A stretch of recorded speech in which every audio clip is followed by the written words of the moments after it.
Hello दोस्तों, आप सभी का प्रेम की पाठशाला में स्वागत है। आज हम लोग खोट्ठा व्याकरण में खोट्ठा ध्वनियों के वर्गीकरण के बारे में पढ़ेंगे और इसके बाद हम लोग खोट्ठा शब्द रचना के बारे में भी पढ़ेंगे। और इससे पहले हम लोगों ने खोट्ठा वर्ण विचार के बारे में पढ़ लिया था, तो अगर आपने वो वीडियो नहीं देखा है तो ज़रूर देख लें। तो चलिए बिना किसी देरी के शुरू करते हैं। इससे पहले अगर आप चैनल के साथ पहली बार जुड़े हैं तो सब्सक्राइब ज़रूर कर लें। तो हम लोगों ने पढ़ लिया था ये सब व्यंजन वर्ण स्वर्ण वर्ण के बारे में पढ़ लिया था और सबका उपयोग हम लोगों ने देख लिया था। आज हम लोग देखेंगे खोट्ठा खोट्ठा ध्वनियों का वर्गीकरण। तो खोट्ठा ध्वनियों का वर्गीकरण की बात करें तो जैसा कि आप यहाँ पे देख सकते हैं, जो कंठ है, कंठ से किन किन ध्वनियों का उच्चारण होता है, यानी कंठ का उच्चारण स्थान से अ ध्वनि, आ, क, ख, ग, घ, ह। इसी प्रकार जो तालु है, तालु से यानी तालव्य से कौन सी ध्वनि निकलती है, यहाँ पे आप देख सकते हैं। उसके बाद मूर्धन्य है, जो मूर्धा होता है, मूर्धा से ट, ठ। इसको याद करने का एक तरीका यही है कि आप सबको एक उच्चारण करके देखें। जैसे भी आप अ को उच्चारण करेंगे तो आपको लगेगा कि हाँ, कंठ से उच्चारण हो रहा है। जैसे अ, आ, क, ख, ग, घ, ह। ये लगेगा कि आप इसमें आपका ना तो ओठ का काम हो रहा है, ना जिह्वा का ज़रूरत पड़ रहा है, ना और किसी चीज़ का। सिर्फ आपका आवाज़ कहाँ से आ रहा है, कंठ से आ रहा है। उसी प्रकार जैसे दंत, जो दंत से उच्चारण होता है त, थ, इसमें हर बार जो आपका जो जीव है वो दंत से टकराता है। त, थ, द, ध, न, ल, स। ठीक है, तो हर बार इसमें क्या होता है, दंत से टकराता है। उसी प्रकार ओष्ठ, ओष्ठ से अगर हम ऊ बोलते हैं, ऊ, प, फ, ब, भ, म, तो ये सभी वर्णों के उच्चारण में हमारा ओष्ठ काम करता है। ओष्ठ के बिना आप इसको नहीं बोल सकते हैं, यानी ओष्ठ साइलेंट नहीं रहता है, यानी कि उसमें कुछ न कुछ मूवमेंट होता है जब भी हम इन वर्णों का उच्चारण करते हैं।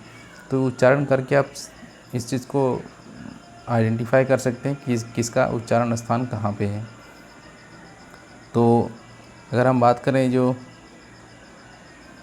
इसके आगे देखें, जैसे नासिक है, जो नासिका से जो उच्चारण होता है वो इया का होता है, न का, म का। विदंतोष्ठ यानी दंत और ओष्ठ दोनों मिला के व का उच्चारण होता है।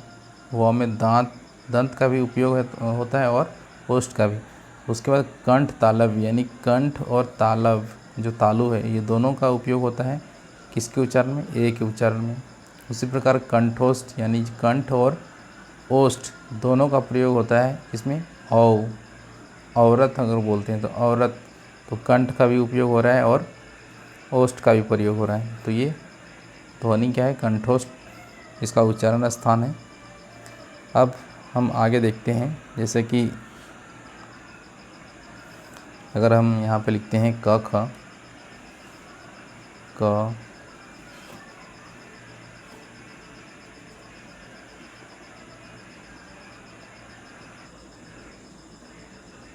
यहाँ पे देख सकते हैं आप, जो क, ख है, इसको मैंने लिखा है यहाँ पे।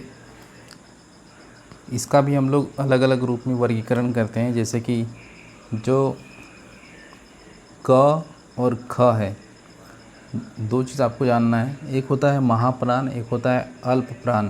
ठीक है, तो महाप्राण उन ध्वनियों को कहते हैं जिसके उच्चारण में अधिकतम हवा की ज़रूरत पड़ती है, यानी कि अगर हम किसी वर्ण का उच्चारण करते हैं, उसके उच्चारण में अगर अधिक हवा का ज़रूरत पड़ता है तो उसको क्या कहते हैं, महाप्राण।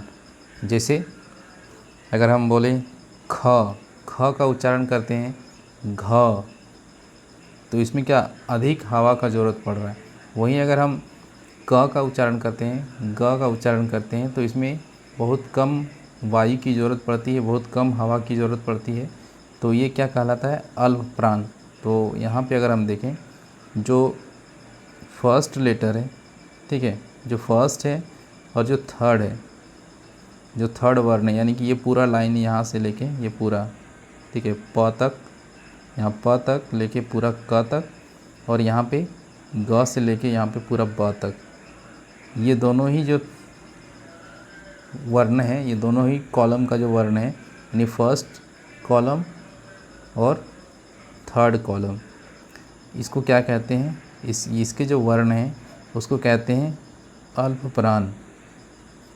अल्प प्राण।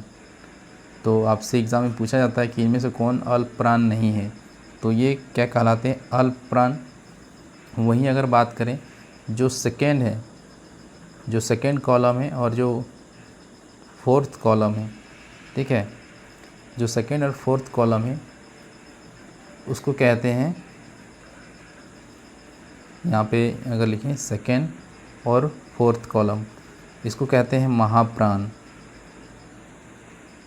महाप्राण ध्वनि है ये सब, ठीक है। तो महाप्राण कौन से हैं, जिसके उच्चारण में अधिक वायु की ज़रूरत पड़ती है, और अल्प प्राण क्या है, जिसके उच्चारण में कम वायु की ज़रूरत पड़ती है। तो ये आपको पहचानना है कि कौन महाप्राण है और कौन अल्प प्राण है। इसके अलावा एक आता है घोष और अघोष, ठीक है। एक क्या कहलाता है, घोष वर्ण, और एक क्या कहलाता है, अघोष वर्ण। तो घोष वर्ण किसे कहते हैं, जैसे जिन वर्णों के उच्चारण में क्या होता है, जो क्या कहते हैं उसको, स्वर जो तंत्रिकाएँ हैं, जो स्वर तंत्रिकाएँ हैं उसमें क्या होता है, कंपन होता है, उसे क्या कहते हैं, घोष। यहाँ पे अगर बात करें घोष, एक होता है घोष वर्ण, एक होता है अघोष वर्ण। अघोष वर्ण, तो घोष वर्ण क्या होता है, जिसके उच्चारण में जो स्वर तंत्रिकाएँ होती है, जो उसमें क्या होता है, कंपन होता है। जैसे अगर हम उच्चारण करें ग बोले, ज, झ, ड, ढ, द, ध, तो यानी कि अगर हम घोष वर्ण की बात करें तो घोष वर्ण कौन से हैं, ये तीनों, यानी कि तीसरा, चौथा और पांचवा कॉलम, ठीक है, ये तीनों क्या है, घोष वर्ण है। यहाँ पे अगर हम लिखें तो कौन सा कॉलम है, थर्ड, फोर्थ और फिफ्थ, ये तीनों कॉलम क्या है, घोष वर्ण कहलाते हैं।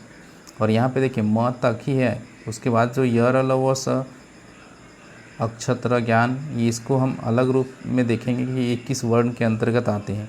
आपको यहाँ पे म तक ही याद रखना है कि म तक के जो वर्ण हैं वो, उसको हम लोग वर्गीकरण कर रहे हैं, तो ये क्या कहलाते हैं, घोष वर्ण। वहीं अगर हम अघोष वर्ण की बात करें तो ये क्या, इसमें कौन से आएंगे, जो कॉलम फर्स्ट और सेकेंड है, ये दोनों क्या है, घोष वर्ण है। इसमें क्या होता है, जो स्वर तंत्रियाँ होती है उसमें कंपन कम होता है, ठीक है, इसमें कंपन होता है। जैसे आप उच्चारण करके देख सकते हैं ग, घ, इसमें क्या, कंपन, वाइब्रेशन थोड़ा ज़्यादा होता है। और यहीं पे क, ख, च, छ, ट, ठ, त, थ, प, फ, इसमें कंपन क्या होता है, कम होता है। ये क्या होता है, अघोष। तो यहाँ पे अगर ये जो दो कॉलम है, ये क्या हो गए, अघोष वर्ण। तो आपको पहचानने के लिए पूछा जाता है, दिया जाता है एग्ज़ाम में कि कौन सा घोष वर्ण है, कौन अघोष वर्ण है, कौन अल्प प्राण है, कौन महाप्राण है। तो ये चीज़ आपको पता होना चाहिए। अब हम लोग आगे बढ़ते हैं।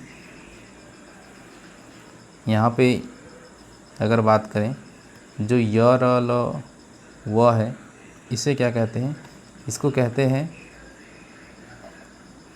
अल्प प्राण घोष, ठीक है, इसे कहते हैं अल्प प्राण घोष, ठीक है, इसको कहते हैं अल्प प्राण घोष वर्ण। और वहीं अगर हम जो स है उसको क्या कहते हैं, इसे कहते हैं महाप्राण अघोष, ठीक है। यहाँ पे मैं नेक्स्ट पेज में आपको यहाँ पे लिख देता हूँ, जो हमारा है य, र, ल, व, ये कहलाता है अल्प प्राण घोष। और जो स है, तालाब स, मूर्धन स और ह, ये कहलाता है महाप्राण अघोष, ठीक है, महाप्राण अघोष। तो ये चीज़ आपको याद रखना है। अब हम लोग आगे बढ़ते हैं। अब हम लोग देखते हैं शब्द रचना। और इसमें एक चीज़ आपको और याद रखना है, यहाँ पे जैसे जो घोष वर्ण है, तो घोष वर्ण में कौन कौन से आएंगे, जो यहाँ पे तीनों कॉलम के बाद जो वर्ण है वो, और इसके अलावा कौन सा आएगा, जो सभी स्वर, जो भी स्वर वर्ण है वो सभी घोष वर्ण ही कहलाते हैं। ठीक है, यानी अगर आपसे पूछा जाए कि घोष वर्ण कौन कौन से हैं, तो ये सभी स्वर वर्ण और ये तीन 4 और 5 के जो कॉलम के जो वर्ण हैं वो क्या कहलाते हैं, घोष वर्ण कहलाते हैं। तो ये चीज़ आपको याद रखना है। अब हम लोग आगे बढ़ते हैं, शब्द रचना के बारे में पढ़ते हैं। जो खोट्टा में जो शब्द रचना है, तो शब्द रचना अगर बात करें हम लोग,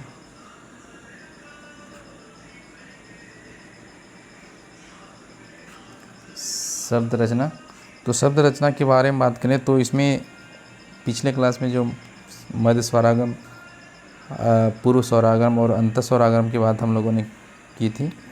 तो यहाँ पे कुछ ऐसे शब्द हैं जिसका, जैसे हम लोग लिखते हैं कि जो संयुक्त अक्षर है, ठीक है, तो इसमें खोट्टा में संयुक्त अक्षर का प्रयोग नहीं होता है। संयुक्त अक्षर जैसे अगर हम लिखते हैं शब्द, ठीक है, तो यहाँ पे क्या है, आधा ब और द है, तो यहाँ पे ये क्या संयुक्त अक्षर है, तो इसको हम लोग सिंपल से लिखेंगे शब्द। ठीक है, संयुक्त अक्षर का प्रयोग नहीं होता है। अगर हम लिखते हैं मुख्य, तो इसमें क्या हो जाएगा, खोट्टा में ये होता है मुख्य। ठीक है, तो ये चीज़ आपको याद रखना है कि खोट्टा में संयुक्त अक्षर का प्रयोग सामान्यतः नहीं होता है।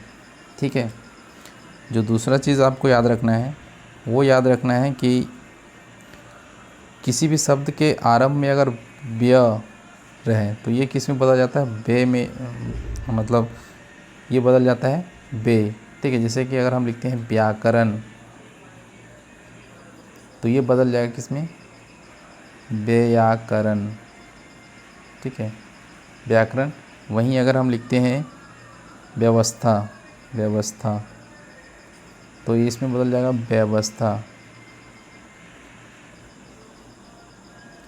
व्यवस्था। ठीक है, वहीं अगर हम बात करें व्यथा, तो ये हो जाएगा व्यथा। ठीक है, तो ये चीज़ आपको याद रखना है कि संयुक्त अक्षर का प्रयोग नहीं होता। वहीं अगर ब या शब्द के आरंभ में रहेगा तो वो बदल जाएगा बे में, तो इस तरह से वो चेंज हो जाता है। वहीं अब अगर आगे देखें तो इसके अलावा आपको याद रखना है कि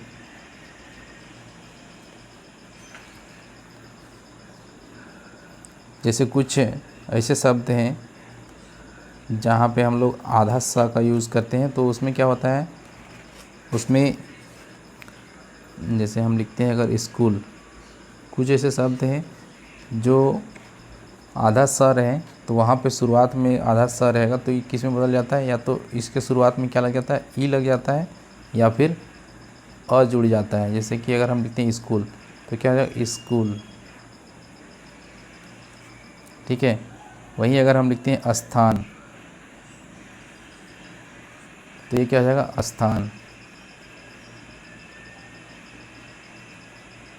तो ये खोट्टा में जहाँ भी आधा स रहेगा तो उसमें क्या ई जुड़ जाएगा या फिर अ जुड़ जाएगा।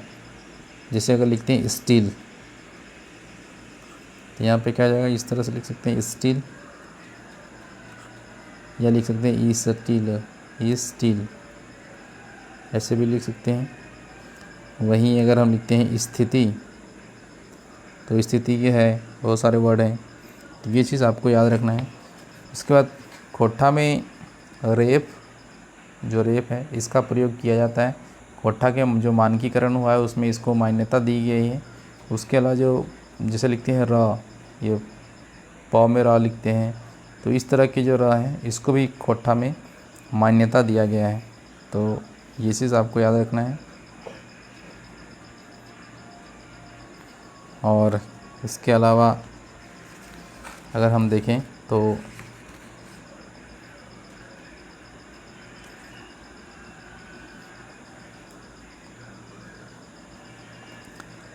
बस यही कुछ चीज़ें हैं जो आपको ध्यान में रखना। बाकी कोई दिक्कत आपको अगर आता है तो आप कमेंट करें, मैं उसको दूर करने की कोशिश करूँगा। अब हम लोग देखते हैं इसके जो कुछ प्रश्न भी यहाँ पे दिए गए हैं। तो जैसे कि खोट्ठा में कई गो स्वर वर्ण पावल जा है, और ये भी क्वेश्चन प्रीवियस ईयर में पूछे गए हैं। तो स्वर वर्णों की संख्या कितनी है इसमें? कुल 8 है। उसके बाद खोट्ठा मतलब खोट्ठे ओ की रकम लिखल जा है। तो ओ जो है कैसे लिखा जाता है? औ के जैसा, ठीक है। तो ये चीज़ आपको पता होना चाहिए। नेक्स्ट प्रश्न है, खोट्ठे ई के प्रयोग कौन रूप में हवो है? तो यहाँ पे किस रूप में ई का प्रयोग होता है? सर्वनाम, दीर्घ, या फिर एकदम नाय हवो है, या फिर सभी। तो इसका प्रयोग किस रूप में होता है? सर्वनाम के रूप में होता है, ठीक है। अगला प्रश्न है, खोट्ठा में व साड़ा की रकम लिखल जा है। तो वह जो साड़ा है, वह ध्वनि, वह किस रूप में लिखा जाता है? इसका आंसर क्या हो जाएगा? ब के रूप में या फिर ओ के रूप में। उसके बाद अगला प्रश्न है, खोट्ठा में स साड़ा की रकम लिखल जा है। जाहे होगा, ठीक है, जाहे। तो ख या सभे रूप में। तो इसका सही आंसर क्या हो जाएगा? स के रूप में और ख के रूप में। खोट्ठा में ज्ञा संयोगी साड़ा की रूपे लिखल जाए। जो संयोगी साड़ा ज्ञा है वो किस रूप में लिखा जाता है? तो इसका सही आंसर क्या हो जाएगा? ज्ञ या फिर ज्ञा, ठीक है। तो ये दोनों ही, ये पहला इसका सही आंसर होगा। अगला प्रश्न है, ह साड़ा के उसराने के नज़रे की कहल जा है। तो जो ह साड़ा है उसका उच्चारण स्थान कहाँ पे है, ये पूछा गया है यहाँ पे। तो इसका आंसर क्या है? कंठ है, तालव्य, ओष्ठ या फिर दंत। तो ये आपको बताना है। तो इसका सही आंसर क्या हो जाएगा? इसको आप उच्चारण करिए, ह ह ह। तो कहाँ से आ रहा है? कंठ से आ रहा है। तो इसका सही आंसर क्या होगा? कंठ। इस तरह के अगर प्रश्न आपको पूछा जाता है उसको उच्चारण करके देखें, आपको सहूलियत मिलेगी उसका आंसर निकालने में।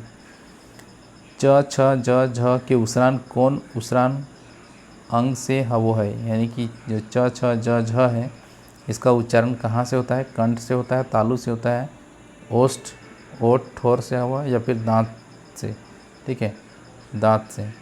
तो इसका सही आंसर क्या हो जाएगा? च छ झ का इसका उच्चारण कहाँ से होता है? आप उच्चारण करके देखें तो आपको समझ में आएगा। इसका उच्चारण च छ ज झ। तो हर बार आप उच्चारण करेंगे तो जो तालु होता है हमारा, यानी जीव का जो ऊपरी भाग होता है तालु, वहाँ से बार बार जीव क्या हो जाए? टच कर रहा है, तो वो इसका उच्चारण स्थान कहाँ से होगा? तालु से। तो यहाँ पे कुछ प्रश्न दिए गए थे, इन प्रश्नों को आई होप आप सही कर पा रहे होंगे। तो अब हम लोग इस वीडियो को यहीं पे समाप्त करते हैं। अगर वीडियो अच्छा लगा तो ज़रूर लाइक करें और दोस्तों के साथ शेयर करें। मिलते हैं एक नए वीडियो में, तब तक के लिए धन्यवाद। Take care.